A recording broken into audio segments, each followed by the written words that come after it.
Hammaga salom. Mana Farg'onadagi Abdusaxiy do'koni bor ekan.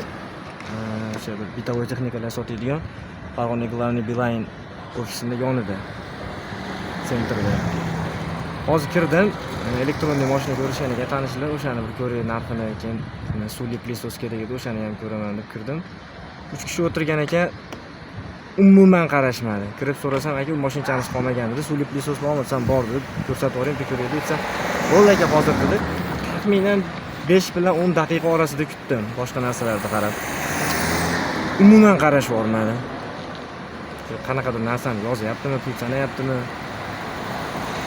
Kutdim, qarash bormadi, chiqib ketdim. Endi balki shunaqa vaziyat bo'lib qolgandir, shu joyda egasi agar ko'rib qolsa shu videoni tartibga solib qo'ysa yaxshi bo'lardi.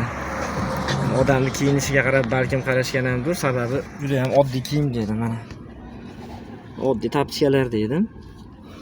O'shanga juda ham bir kambag'al, puli yo'q deb o'ylagandir, balkim olmaydi-yu baribir deb o'ylagandir.